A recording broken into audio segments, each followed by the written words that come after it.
Hi, this is Coach Randall. I work for the YMCA. We got another session for you today.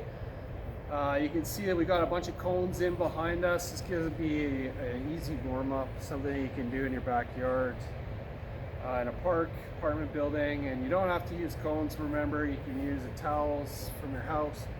You can use soup cans. You can use garden tools. Whatever you got on hand, you can just make it, spread it out so it's about a 10 by 10 grid. And you can see behind me what that area kind of looks like. You don't need a ton of space to be able to do this. And this is for people to be able to do it just one-on-one so that you can do it on your own time. And you can see all these cones that we have set out. What they represent is other players. And Aiden here is going to go through the other players, and he's going to use a couple different techniques while doing it, very similar to what we did before. He's going to use his left foot only. He's going to use his right foot only. He's going to use the combination of both feet. He'll be able to put a couple moves in when he comes up to the cones a couple different times. And we also have him doing some dancing, and that's a special feature that we'll do just for this video right here. But basically it's going to get you warmed up, it's going to get your blood pumping, and it's going to give you the ability to have some dynamic movement just like you would if you practice a lot in an actual soccer game or in some of your practices. So here we go. We got Aiden Hutchinson here. He's going to help me out today, and he's going to get us started. All right, Hutch, let's do left foot only. So he's just simply going through the cones. He's using his left foot only. Aiden is left-footed, so he's pretty good at it. You can see that he's using both sides of his feet. He's using the inside and the outside. And when he comes up to the cone, he makes a decision on what he's going to do next and the direction that he's headed. And Hutch is using his right foot only. He's still got control. He's going through the cones.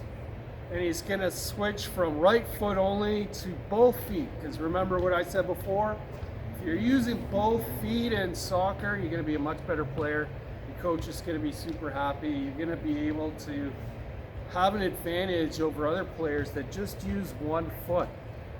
This time we're going to stop, and he's going to do a little bit of dancing. So dancing, simply toe touching the top of the ball with both feet. You can do that for about 10-15 seconds at a time, and then start back into some more dynamic movement. I want to see Hutchie using both feet. He's coming in on those tight turns now. And this time he's going to do a little trick or two. So let's see what happens when he comes up into the cone. And this is something that you can do in your backyard. It's really something that's easy to do. You have a lot of time to practice, and you can be as inventive as you want. You can see behind me we've added an extra table. Whatever you have in your backyard, you can use a 2x6, you can use a table, you can use anything that has a flat surface that you can rebound the ball off. We just happen to have a garage door and a table. Basically what you're going to do is you're going to make sure you have control of the ball. You're going to use the inside of your foot. You're going to hit it at your target, nice and low. You're going to trap your ball, you're going to turn around quickly, and you're going to do the same thing to the other side. This is a continuous exercise to get you moving, to make sure that you have your eye on the ball, to make you understand how the ball is going to come off a surface, and to be able to give you that control that you need so that when you get into your leagues and your games, or if you just want to do this for practice, you can do it as much as you want. The more you do it, obviously, the better you're going to be. So we have Keegan. He's going to practice it in behind us here, and he's going to show us exactly what needs to happen. So Keegan kicks it off the garage door, makes sure he has a nice low rebound, and then same thing off the table.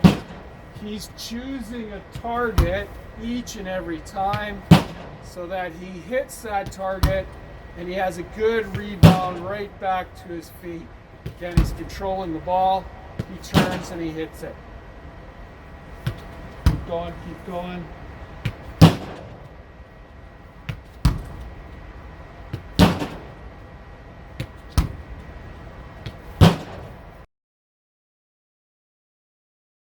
You can see that we set up two cones in the middle.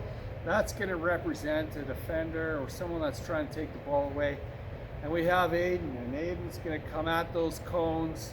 And what he's going to try to do is misdirect that person to think that he's going one direction, go around to the other side of the person so that it opens up some space and time in behind them.